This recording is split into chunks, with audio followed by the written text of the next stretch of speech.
Nah, nilai apa yang kita bakal ajarkan ke setiap mata pelajaran yang diampu oleh guru-guru di sekolah itu yang berdasarkan 8 profil lulusan tadi, begitu. Dan itu dimasukkan ke dalam setiap mata pelajaran. Nah, saya masih ingat dulu karena saya juga backgroundnya pondok pesantren, mulai dari sanawiyah, kemudian sampai aliyah, sampai ke kembali sekarang ini pondok pesantren juga lagi saya mengajar di sana. Ada semacam guru-guru dulu itu pernah mengatakan begini, buat apa sih belajar matematika kalau pada akhirnya tidak dibawa mati, begitu. Nah, setelah saya kuliah, saya pelajari dan saya juga akhirnya masuk ke dalam pondok pesantren kembali untuk mengambil. Ternyata apa yang disampaikan oleh guru dulu itu kurang tepat. Oh, mengapa? Ternyata setelah kita meninggal dunia ada nanti yang menghisap.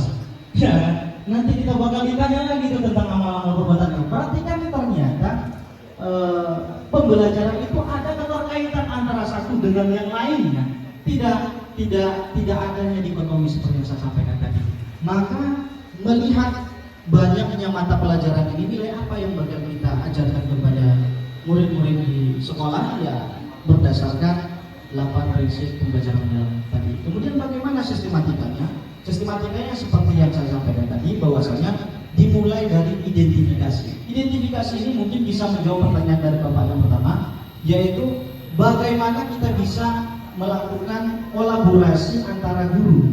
Kolaborasi yang kita lakukan, pembelajaran mendalam itu bukan berdasarkan prasangka atau praduga, akan tetapi pembelajaran mendalam itu didasarkan oleh data-data. Jadi ketika kita menanyakan kepada siapapun elemen yang bersangkut paut, misalnya ada guru BK, kita bisa tahu kan? Ya, baik, terima kasih. Diingatkan oleh Dina 1 menit lagi, saya jawab singkat padat tepat, insya Allah.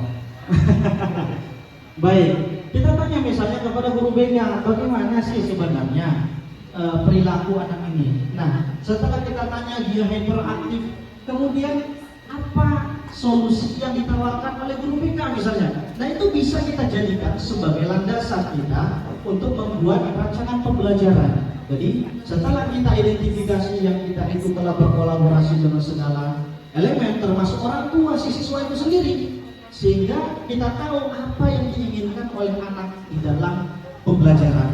Nah, itu bisa kita masukkan ke dalam rancangan pembelajaran kita.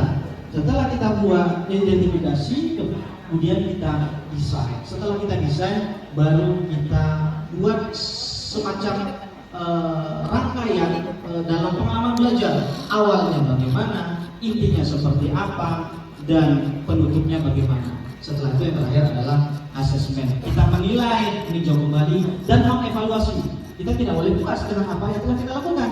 Mengapa? Karena pada hakikatnya pembelajaran mendalam ini bagaimana apa yang kita ajarkan kepada siswa, kepada murid-murid kita itu mengena betul-betul terhadap apa yang dipelajari dalam kehidupan sehari-hari. Terima kasih. Maaf ya Pak Tabedi karena waktu kita jadi agak terpotong menjawabnya. Oke, ternyata banyak sekali pembelajaran yang bisa kita ambil dari pembelajaran mendalam ini. Mungkin bagi Bapak Ibu yang masih punya pertanyaan atau yang sudah menanya itu masih belum puas dengan jawabannya, nanti silahkan Bapak Ibu singgah lagi di stand masing-masing. Itu ada IPS di sebelah sana, ada humaniora di tengah, sama IPA di bagian kanan saya.